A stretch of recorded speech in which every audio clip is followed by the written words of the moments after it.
night of NBA action for you. Thanks for joining us. With Greg Allen. Rodney Stuckey's checked in for Ellis. And Freak subbed in. He's checked in for Russell Westbrook. So the Thunder find its Payne in at the 1 spot. Here's the screen. The pass to Mahimi on the wing hill. He recognized the height mismatch. He immediately pulled up for the jump. And Greg, that's just good basketball. Come on, good basketball. Well, in the second half of the season. Second. Standing true. So many easy target those feeds are. And here's the fast break. And it's sent back by George.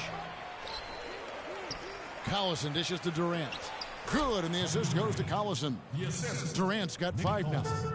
And the offense has come together immediately. I mean, they're threatening to run away with this thing already. Greg, it's hard to imagine they'll stay this hot for 4 quarters, but if they even approximate that, watch out. Collison with the screen for Durant. 52 seconds left here in the first quarter. And Waiters kicks to Collison. Buries it from about 10 feet away.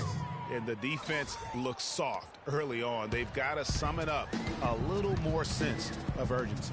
Yeah, they've got to do a little more to disrupt their offensive rhythm, too. Waiters with the ball. George picks him up. Adams, the pass to Payne. All alone.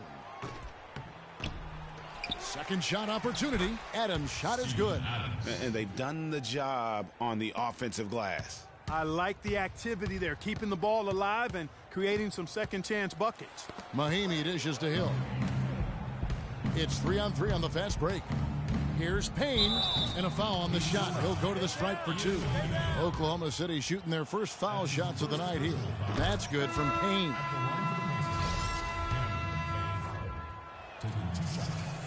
And so he hits both.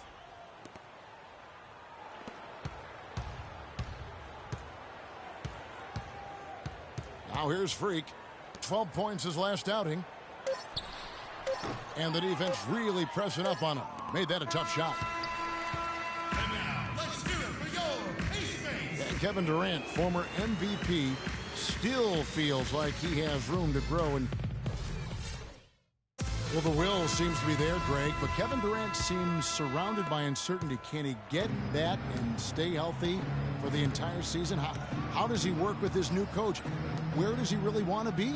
You know, the truth is, no one but Kevin knows the answers to those questions. And quite frankly, he may not know right now what those answers are. He's a very unique and introspective kind of guy, as we all saw when he accepted that MVP award a couple years ago. So let's just stay tuned on this one. Welcome back, everyone. A lopsided first quarter in the books already as we start this second quarter. What do you guys think so far about the offensive approach for the Thunder? Early on, guys, excellent work on the boards here. I mean, you got to like those second chance points they're getting. And also defensively, they've been able to cause some turnovers tonight, and that also builds confidence and gives you momentum. Taking a look at the Thunder. Inside, you've got Ibaka and Canner. Russell Westbrook out there with Roberson. And it's Waiters in at the 3 spot. Now let's send it to Doris from the sideline.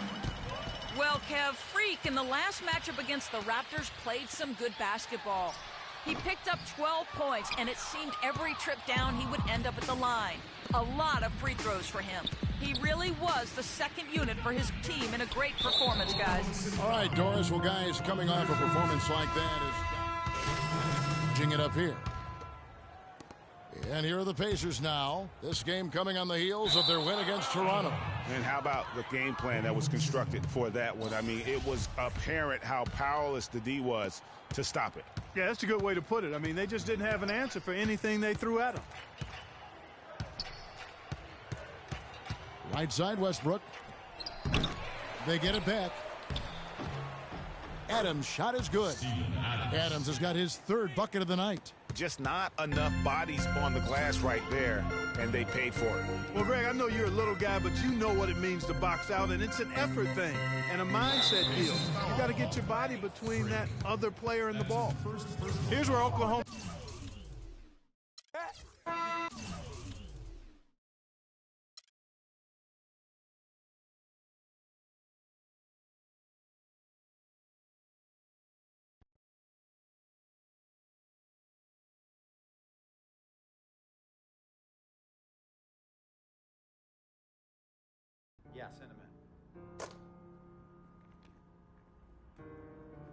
Cece. Hey, how are you? Good to see you again. My pleasure. Freak. Great game last night. That's what I do, right?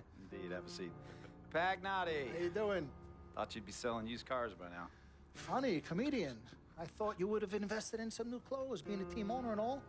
I see you still rocking that Goodwill look. Freak, what are you hanging around with this guy for? You know he's bad company, right? Got no choice. He helps me pay the bills. Plus, our mother loves him. Thank you all for coming by on such short notice. You're welcome. So you know why we're here, right? Not really.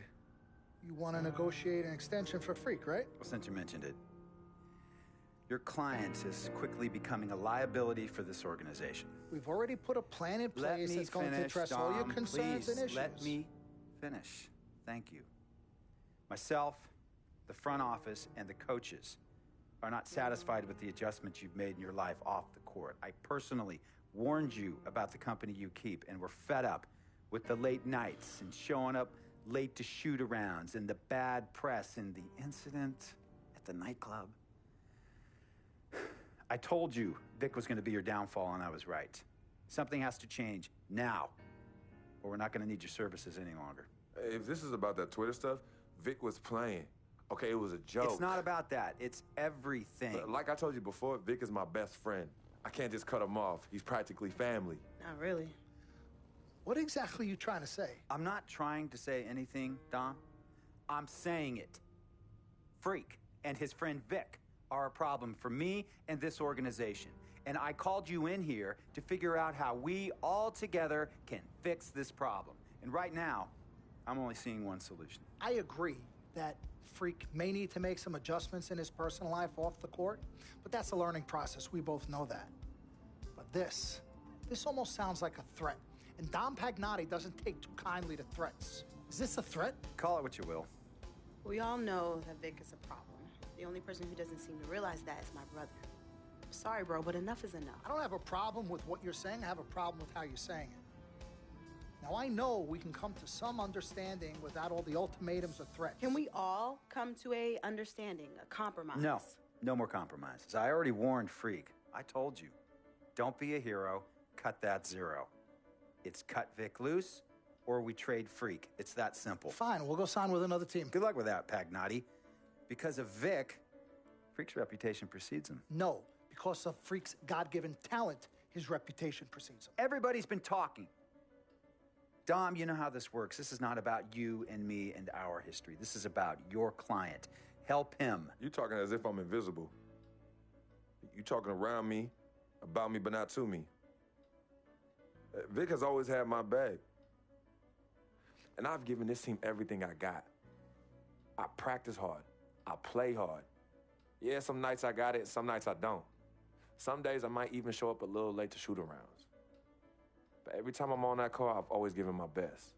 And I see how it is, though. I mean, us players got to be loyal to you, but you don't have to be loyal to us players. Try to give me some father and son talk, talking about how you love your players and how you look up for them. Come on, man. You trying to cut me off like you cut off Izzy. Don't you have people loyal to you no matter what? People you can't cut off? Well, that's me and Vic. Vic and me. Y'all insist, really. They could tell me stop hanging with Vic. What makes you think they won't tell me stop talking to you? You remember in 7th grade, some guys were trying to jump me over some girl. Vic was the one to get some friends just to walk me home. And when they came, we went at it, but I wasn't alone. When I got my scholarship, it was Vic who put the word on the streets that nobody should mess with me because I had a future. Vic was protecting me. And sir, I know Vic is crazy. But before all the hype and the lights, media, fans, it was just me and Vic. He's always been there. I mean, if y'all don't like that, I don't know what to say. It hurts me to say this, but I see his point. What you don't understand is that the league doesn't have your back anymore. Not like they used to. They try, but it's too much. Social media has changed everything. And this last incident with Vic, that was the final straw. It was a joke. It wasn't funny. You know it wasn't a joke. Vic was defending you, stepping in to protect your honor by attacking another teammate like that. talking about his manhood, his wife, his kids, his family, so you can be the big dog on the court? That's uncalled for. And they all know your relationship with Vic, so they think it's coming from you. But that's the media blowing everything out of proportion as usual. It's not just the media. He's attacking other players, other teams. He's out of control. Vic just doesn't know how to behave. We got guys on our squad who don't want to be here because of that beef. There is no place for that kind of inappropriate behavior in this league. If you can't trust your teammates, who can you trust? What Vic is doing isn't right. He's bringing you down, and people can see it. I see how all the other players are looking at you. Oh, it's not cool. It's not cool at all. What, don't talk to him? Don't hang with him? You do what you got to do. That's your call. But let me tell you this. You asked me if I had friends that I couldn't cut off? Yeah, I did for a while. Friends, business partners, girlfriends, wives, family that I thought I couldn't cut off. But I learned that sometimes you got to make the hard decisions. I mean, some of these people, they were just bad for me. They were bringing me down. They weren't making me better. They were good for the time that they were there, but I grew up, not in age and maturity, but in mind and spirit. I was ready for the next level in my life. And I'll be honest with you, I've been on the receiving end of that. I've been cut off before myself, and yeah, it hurt at the time. But looking back, they were doing the right thing for me. Just don't tell my ex-wife that, Pagnotti. So what's the next move? The next move is Freaks. It always has been. Question is he ready and willing to do what needs to be done?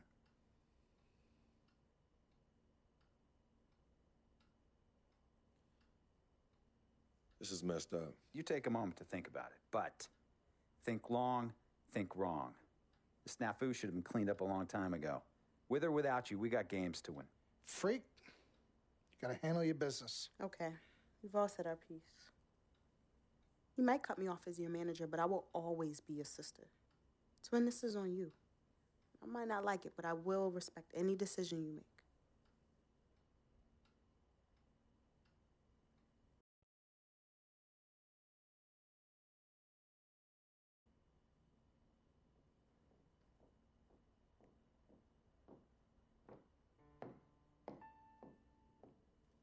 Yvette, please.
De respuestas con el manojo lleno y vengo como un libro abierto, ansiosa de aprender la historia no contada de nuestros ancestros, con el viento que dejaron los abuelos y que vive en cada pensamiento de esta amada tierra. Quien sabe cuidarlo es quien de verdad la quiera. Vengo para mirar de nuevo, para ver lo cierto y despertar el ojo ciego, sin miedo.